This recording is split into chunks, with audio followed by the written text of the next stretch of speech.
Cate Pompeii album review. Let's chat about it. Hey guys, what's going on?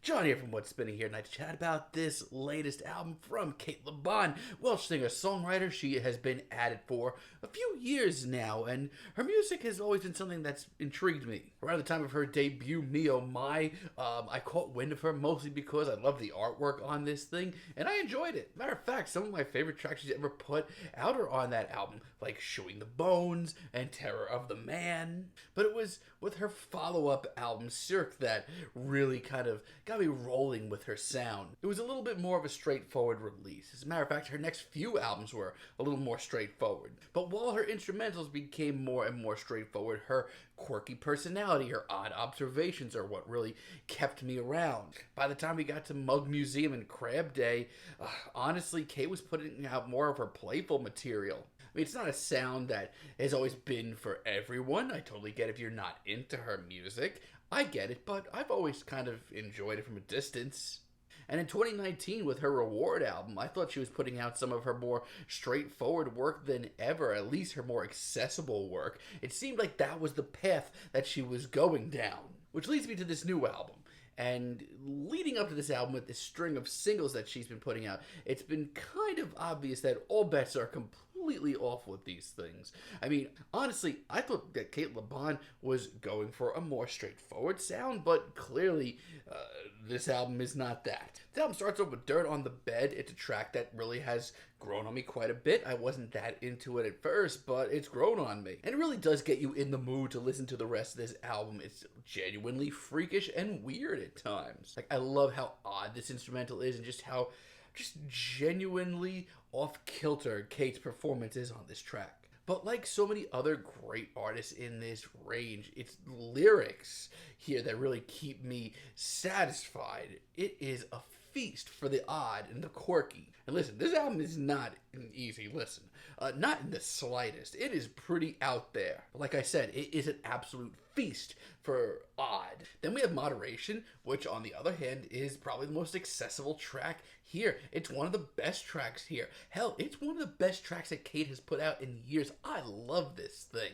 It's just as odd, but I like how catchy it is. It sticks with you. I mean, Cate's world, while it's still very obtuse, very angular, it just seems more accessible than ever in a weird way. I mean, I'm struggling to think of a time she's come off more human as well. Mostly this is due to just how fleshed out and colorful and incredibly beautiful this instrumental is. On the other hand, French Boys is even artsier and even farther in the left field. I mean, I would love to look into some of her inspirations behind this album because this is freaky, man. But it's the production and Cate's performances that continue to make me just sit here and take it all in with all smiles. I also should point out, there's a big 80s feel to this. I would not be surprised at all to hear that she was inspired by some, I don't know, some early Talking Heads or Kate Bush. And yes, that's not a bad thing at all. As a matter of fact, it makes things even more compelling. Then we have Pompeii. Honestly, I have a lot of the same feelings on this track. It is airy, it is out there completely, and lyrically, it's pretty challenging too.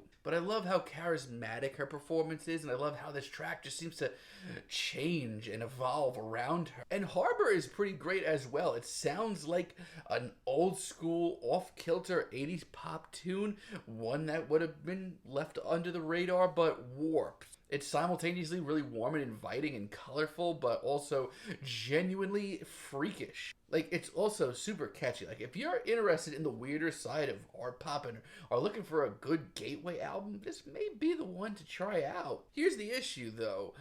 This is by far Cate weirdest and farthest out there album, but that's a double-edged sword because the second half of this album as a whole falls off entirely and things just get way too weird to the point where there's no coming back. Running Away is just really awkward. This one just doesn't really stop me in my tracks at all. It just plods along, doesn't do much. Yeah, I really don't think it's the worst track here. It's got some great elements to it, like that guitar solo. That's awesome. But honestly, for a weird change, Cate here just does not overwhelm me with the same feelings. No, for once, it's just Cate's performance here that underwhelms me.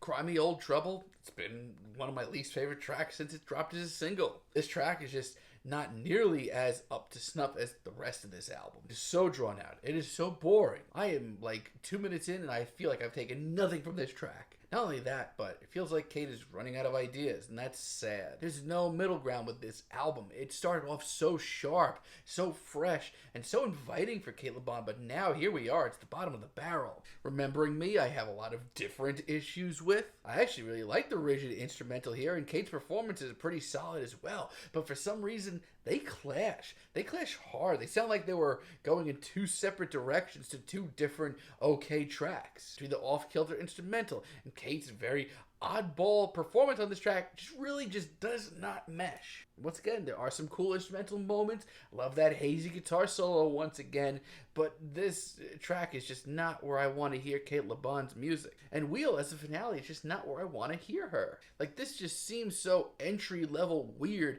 compared to where we were at in the first half of this album. This is bland and uninteresting and slow. I mean, yeah, lyrically it's still colorful and vivid and filled with really a lot of quirky lines that I love, but this just feels so safe as a finale. I don't know what happened with this album. It fell off so fast and just, there's no middle ground. I mean, this is easily Cate Le Bon's weirdest and most psychedelic and out there album, and so much of this album is really commendable, really sharp, really fresh for the genre, and really fresh for her sound as well. There's some of her best tracks she's ever penned on this album. The issue is there's no middle ground. When things get too weird, things get really downhill very, very fast. So it's okay. It's certainly a good album with a lot to check out. You're going to want to hear this, but just don't be surprised if the second half of this album really falls flat pretty quick. I'm feeling a decent 7 on this album, but let me know what you guys think down below. If you like the video, be sure to give us a like, give us a subscribe, and let me know down below what you would like for me to chat about in the future. And until next time, have a great day, guys.